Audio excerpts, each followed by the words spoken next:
Volvemos esto que es Café Internacional por la radio FM 88.9. Acordate, si querés participar, si querés comunicarte con nosotros, lo podés hacer estos números.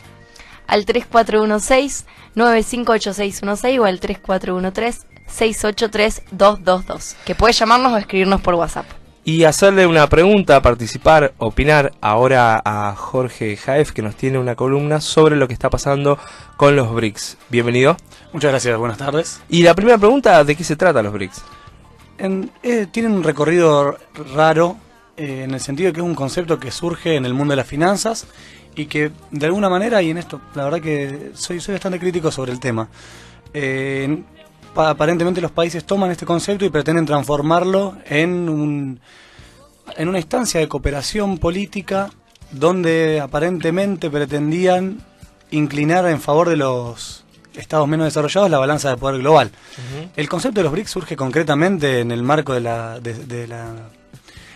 mundo financiero, decía, porque justamente es un postulado dentro de Goldman Sachs de uno de sus analistas estrella que propone que estos iban a ser los estados que iban a encabezar el desarrollo en el porvenir, obviamente orientado a los inversionistas, a las personas que podían estar interesadas en depositar su dinero en algún tipo de mercado extranjero y a partir de ello lucrar. Entonces se genera este concepto. ¿Por qué? Porque Brasil, Rusia, India y China, y luego por motivos que difíciles de explicar, Sudáfrica se suma a este club tan selecto. Claro, porque no tiene, digamos, no pivotea de la misma manera que pivotean los otros países. Para nada, incluso a nivel de población y de la relevancia de su mercado, Sudáfrica no es importante. El tema es que, como había decía, que tener un africano. En realidad, ¿sabes qué se trataba? De explotar la dinámica de tratados de libre comercio que tiene Sudáfrica con distintos lugares del mundo. Tiene un mercado interno que es muy, muy limitado, pero que se amplía justamente a través de todos los procesos de liberalización comercial. Se puede acceder a depositar productos en otros mercados del mundo, haciendo base en Sudáfrica. Entonces de eso se trataba, de que los economistas ortodoxos del mundo financiero sugerían que estos países iban a crecer rápido y que si uno tenía que invertir ahí. Seguida la creación del concepto de BRICS, allá por el año 2001, se crea el fondo BRIC, donde efectivamente las personas invierten su dinero y las instituciones financieras, en este caso Goldman Sachs, se encarga de invertirlo dentro de esos países. Ahí está el compromiso justamente de la empresa, de los bancos, y a partir de allí ofrece por supuesto una ganancia, un rendimiento que se le pagaría a las personas que pusieran allí su dinero. El tema es que este concepto que surge como una guía para aquellos que deseaban invertir, y que en realidad esto es muy simple: si yo vendo caramelos, te voy a decir que el mejor depósito de valor son los caramelos, entonces lo voy a hacer a todos que compren caramelos. El tema es si alguien me cree. El mundo financiero se maneja mucho por esta cuestión de credibilidad que a priori no se cuestiona, y ese es el error, y por eso hay tanta gente que pierde tanto dinero. El sistema financiero en general funciona para sí mismo. Esto hay que tenerlo en claro cuando uno va e invierte en la bolsa como particular a través de un agente, y cuando lleva a cabo inversiones grandes.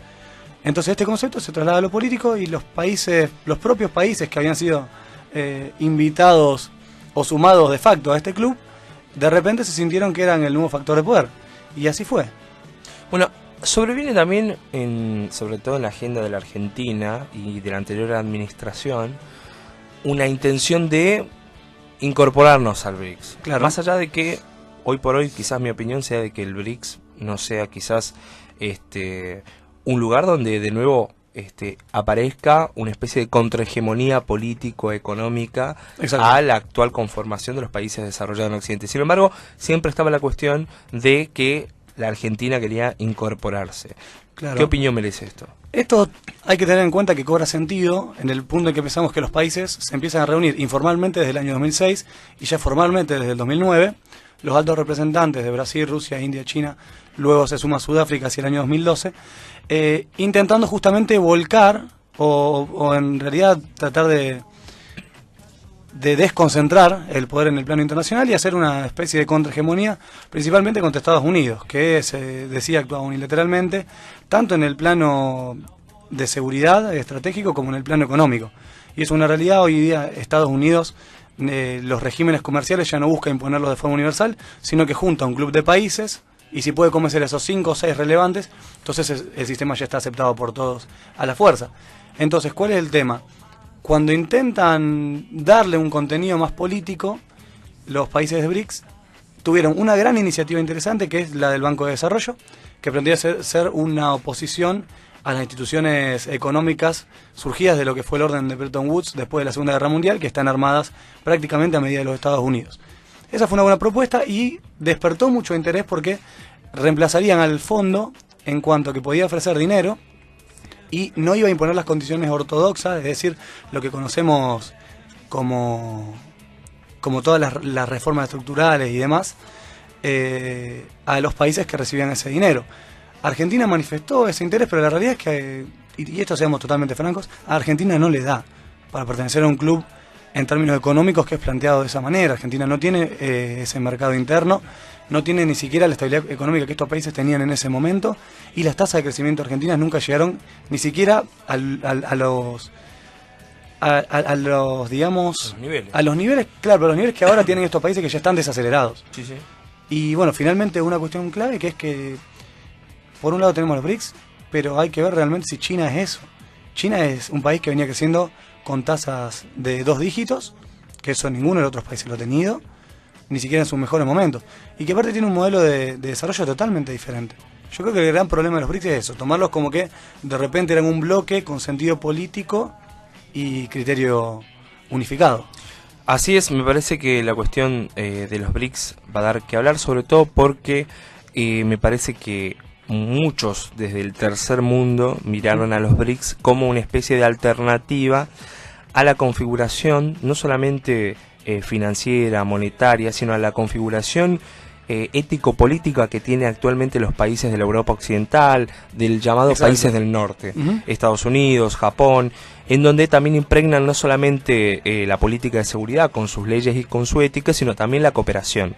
Y me da la sensación de que también hubo una especie de sobredimensión de la mirada que existía sobre los BRICS como una verdadera alternativa en el escenario internacional, como que el mundo ya se estaba volviendo multipolar y que Estados Unidos estaba en decaída, como más expresiones de deseos que un análisis concreto de parte de la mirada internacional, ¿no? Claro, yo lo que estaba pensando cuando vos hablabas de esto digamos, de evolución y expectativas, que quizás el contexto en el que surgió y cómo se fue modificando el contexto, como vos explicabas recién, tanto en el crecimiento o decrecimiento de los distintos países que forman parte, digamos, sí, esa expectativa o esa, digamos, esa idea que se tenía que el BRIC podía llegar a generar una alternativa, digamos, puede afectar realmente el decaimiento del BRIC al sistema internacional en sí. Yo creo que el tema está dado por la generación de expectativas.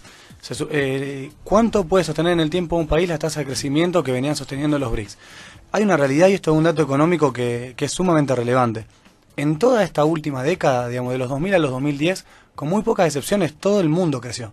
No hubo ningún país que no creciera. Entonces, era esperable que los países que dentro de los emergentes tenían mayores capacidades económicas se desarrollaran justamente en ese sentido y que tuvieran un plus, ¿no? Porque aparte, más todavía cuando uno tiene en cuenta el arrastre chino. Si uno se fija en las relaciones comerciales intra-BRICS, China prácticamente es responsable del 38% de las transacciones que se dan hacia allí dentro. Y hay otros 4 países más. Entonces, el tema es que justamente se pensó que por el hecho de que fueran mercados propicios para la inversión, iban a convertirse de repente en polos de poder, y en general es muy difícil para los estados convertir el vigor económico en poder y en capacidad de persuasión e incluso de coacción sobre los otros estados. Si uno analiza, los modelos de desarrollo económico son muy diferentes. China es un país netamente exportador, con poca participación tal vez del mercado interno. La India tiene un mercado interno relevante, pero en realidad se ha pasado de una etapa de no modelo económico a una etapa de modelo económico de alta tecnología, donde se encargaba prácticamente de exportar ese tipo de servicios y, por ejemplo, lo que uno ve en las películas, para ellos es un insourcing, ¿no?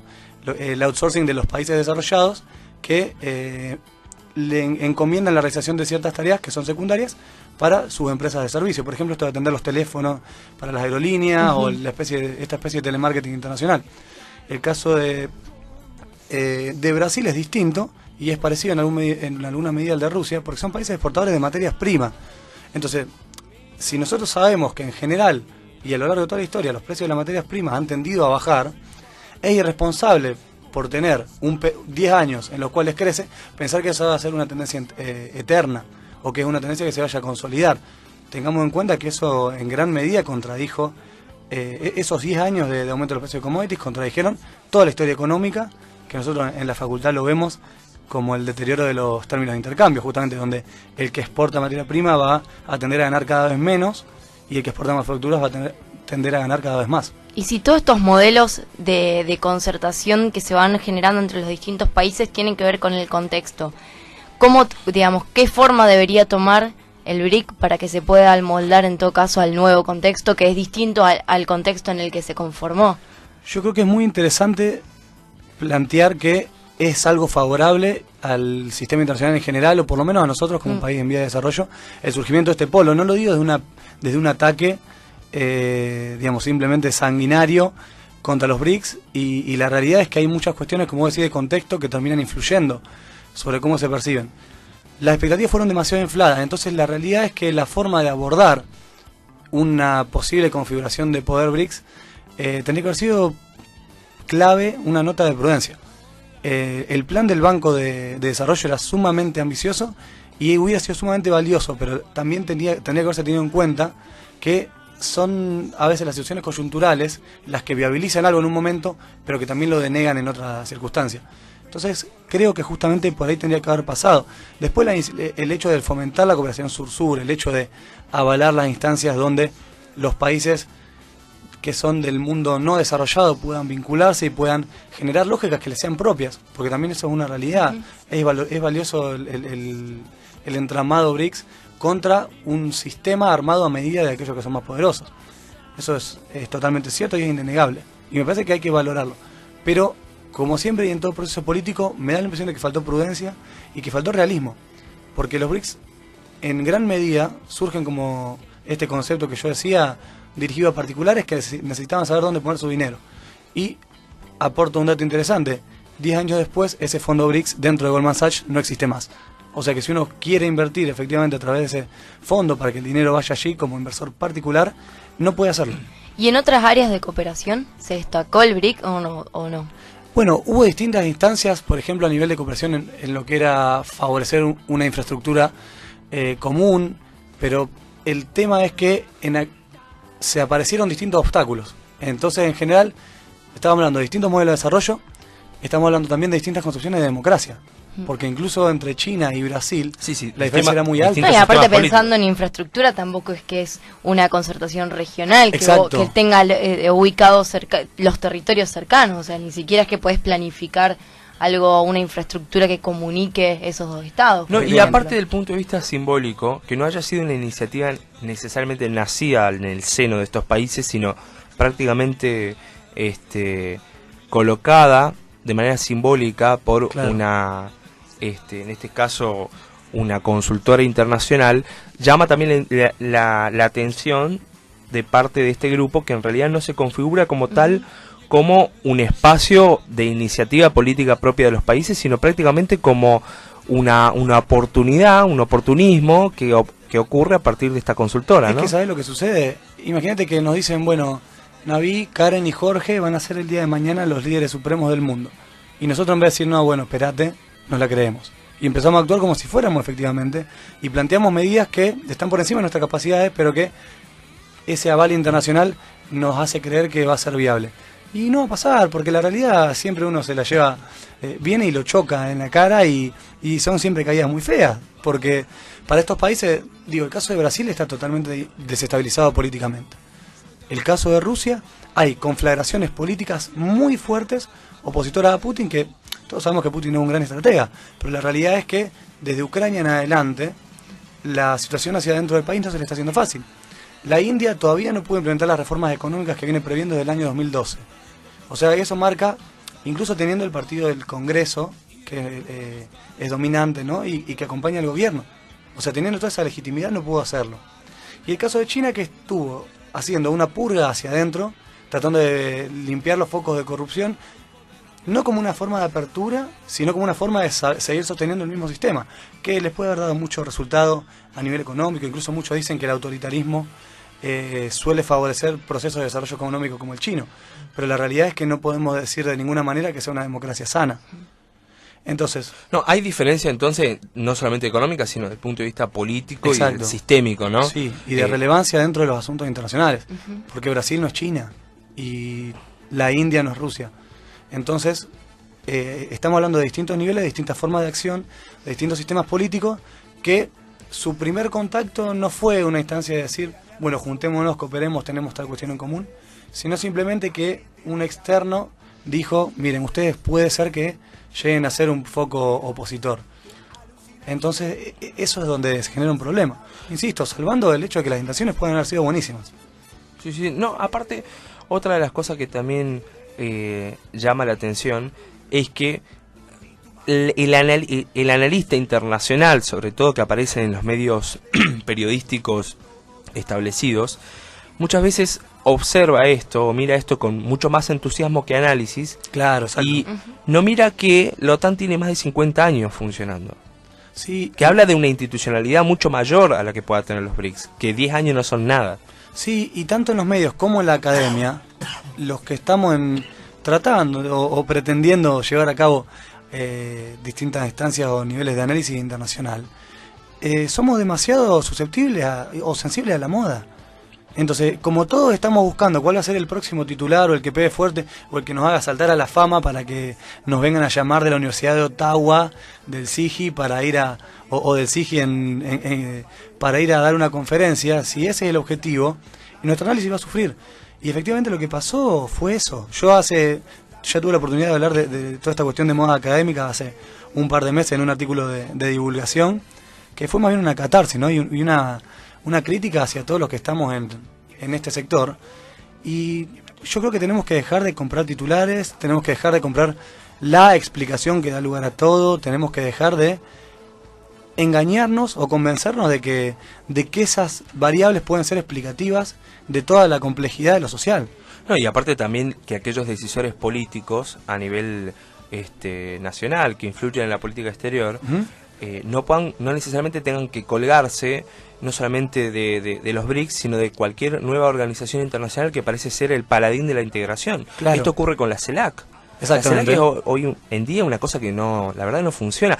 Es más, es una especie de déficit noble en el erario público, porque de verdad no tiene ninguna agenda de integración, no tiene ninguna voluntad política de integración. Claro. Entonces de verdad habría que replantearse esta energía desmesurada por participar en muchísimos tipos de organismos internacionales o buscar participar en el caso del BRICS sin que exista una estrategia concreta, no solamente de inserción internacional, sino de medir fuerzas a nivel internacional. Totalmente. Y en realidad, más que BRICS o no BRICS, yo creo que hay que pensar en China y en India. Porque todo lo demás es todo debatible. Rusia siempre fue una potencia regional, digamos, salvo el periodo de fines de la Guerra Fría. Rusia siempre fue potencia regional. La India en alguna medida también siempre lo fue. China siempre lo fue, por lo menos desde que empieza su desarrollo. Pero ya en la década del 60 podemos hablar de una China que está desarrollada y que empieza a perfilarse como líder regional. Y bueno, me parece, Brasil también, digamos, si bien tuvo más disputado tal vez con nosotros, ¿no? Esa especie de liderazgo se fue delineando más tarde, pero siempre fueron países regionales, eso no es ninguna novedad. No, y aparte Brasil demostró que con la inestabilidad política que tuvo hace poquito, demostró que no está preparado para dar el salto hacia potencia global. Es que esto no le ocurre a China, esto no le ocurre a India, esto no le ocurre a Estados Unidos. Entonces me parece que para dar ese salto internacional de global player, de jugador internacional con peso en el Consejo de Seguridad de Naciones Unidas, recordamos que busca un asiento en el Consejo de Seguridad de Naciones Unidas, me parece que faltan engranajes al interior de la política interna y de la institucionalidad brasileña como para generar esa estabilidad. Exacto. Si no quiere buscar ser garante de estabilidad en otros lugares como en Irán o en Palestina con Israel, y no es garante del mismo sistema democrático al interior de su país. Totalmente, y hay una explicación que hace John Mearsheimer, un autor de lo que se llama el realismo ofensivo, que no vamos a entrar en detalle ahora, pero lo que plantea es que la potencia mundial frente a la potencia regional es aquella que tiene el derecho de merodear. Él le llama right to roam, y así como el roaming del teléfono, ¿no? Esa es la palabra concretamente. Y lo que dice es que Estados Unidos lo que hizo fue garantizar su región, asegurarla, ponerla bajo su su yugo, podemos decir. Y a partir de allí se dio libertad para moverse alrededor del mundo e imponer el orden en sus propios términos. China no puede hacer eso porque en el momento en que se descuide de la región está Japón y están toda una serie de vecinos que no están nada contentos con su ascenso y que hacen un equilibrio entre ser amigos y plantear los límites de la acción china. La India definitivamente no puede hacer eso porque tiene uno de los vecinos más complicados que se puede tener en el sistema internacional, que es Pakistán. Y con problemas limítrofes a nivel externo, con problemas también nucleares. Entre Pakistán, India y China, sí. Y también problemas internos de déficit humanitario y derechos humanos terribles. Sí, totalmente. 60.000 personas mueren por año solamente en Calcuta. Claro. O sea, es una locura. Y el problema de que los indios, a diferencia de los chinos, no pudieron generar un proceso de desarrollo que genere empleo, ¿no? Ese es el gran déficit. Tengo una pregunta acá que nos manda un oyente, que no sé si te la puedo hacer a vos o la puede responder cualquier otro del equipo. Abrila. ¿Qué sistema político y económico tiene más que ver con América Latina, el ruso o el chino? Lo pregunta Alejo del Centro. Yo, sistema político del punto de vista de democracia. Claro. Exactamente, yo creo que a eso se refiere. Es interesante la pregunta. Me animo a tirar... no sé qué opina el resto, pero podemos... Sí. Argentina, por ejemplo, tiene relaciones con Europa que tienen sistemas políticos parlamentarios muy distintos a los sistemas presidencialistas democráticos en la región, porque dentro del sistema democrático también tiene sus vicisitudes. No es lo mismo un parlamentarismo democrático de Europa como una monarquía parlamentaria europea. Sin embargo, tenemos relaciones. Con Estados Unidos tenemos un sistema muy similar. De hecho, muchos de los países de la región han tomado la Carta Constitucional de los Estados Unidos para configurarla al interior de los países. Me parece que quizás los sistemas políticos tengan poco que ver en las relaciones internacionales, para mí. ¿Por qué? Porque en definitiva hay una concentración del poder en la decisión de la política exterior de los países, sobre todo las grandes potencias, que en definitiva te hace jugar con 5 o 6 actores concretos y con personas específicas, que son los que en definitiva realizan estas relaciones diplomáticas, económicas, políticas, incluso militares. Los grupos de decisores son generalmente chicos, por más que sea democracia, por más que sea comunismo o por más que sea parlamentarismo o lo que fuere. Sí, obviamente que la democracia te da este plus de ir cambiando los jugadores. El comunismo ha demostrado que también el comunismo chino lo puede hacer. Tiene unas dinámicas particulares también el sistema chino, en el sentido de la cuestión del partido único y cómo esos distintos roles se confunden y se mezclan, por ejemplo, con lo que es el manejo del ejército y el manejo del Estado, ¿no? No sé si tenemos que ver con alguno de los dos. El sistema soviético, mira lo que iba a decir, ¿no? Pero la transición de los rusos, digamos, desde el sistema soviético, generó una erosión de toda una serie de estructuras, pretendiendo crear un sistema democrático más liberal, pero sin poder establecerlo. Si decimos cuál es más parecido, posiblemente sea el ruso, ¿no? Sí. Bueno, pero aparte también el que el partido se ha confundido con el Estado y con lo militar también sucede en países como México o Paraguay, donde el PRI o el coloradismo se confunden con el Estado. Por eso es difícil también compararlo con América Latina, o sea, es tan diversa en su interior la misma América Latina, que compararlo con un solo país es muy complejo también. Claro, obvio. La última palabra queda a cargo de nuestro analista Pablo Piacenza y nos vamos al corte. Pablo. No, solo decir que más allá de los sistemas políticos, de lo que tiene que ver con las cartas constitucionales, después está en cada país la tradición. Yo suscribo un poco lo que decía Karin, lo que decía Jorge, con respecto a que creo yo que la mayoría de los países latinoamericanos tienen mucho más que ver con Rusia en cuanto a la figura y la presencia del líder. Y como decía Jorge, si bien Rusia quiso transitar desde ese autoritarismo del periodo soviético de partido único hacia una especie de parlamentarismo más liberal, no lo pudo hacer, y la figura de Putin hoy en día es tan central como es la figura, o como lo fue la figura de los presidentes en América Latina en esta primera década del siglo XXI. Y después pensar un poco también en relación a Estados Unidos, que nosotros tenemos la Carta Constitucional, es casi una copia fiel de la Carta de la Constitución de Estados Unidos. Claro. No tendríamos mucho que ver en el caso con los chinos por el tema del partido único. Esto acá no pasa. Y con respecto a lo que vos decías, pasa Navi, en Cuba. Pasa en Cuba, pero claro. con respecto a lo que vos decías, en cuanto a la confusión entre Estado, partido, gobierno, eso es muy propio también de los países latinoamericanos. No nos vayamos tan lejos. El peronismo también ha sufrido un poco ese problema. Pero el peronismo no se mantuvo constante en el sistema de partido, no rompió el sistema de partido como partido hegemónico, como lo hizo el PRI con 60 y pico de años en el poder, o el coloradismo con 70 años, ¿no? Es que el PRI era el sistema político. La que realidad es que traslada el toda la coloradismo disputa también. y la institución hacia adentro, sí, exactamente. Así Sí, que tal vez esa diferencia. es para debatir, nos vamos a un corte, volvemos en un ratito nomás y vamos con los paraísos fiscales y con el sistema financiero internacional. Quédate ahí, no te muevas, ya volvemos.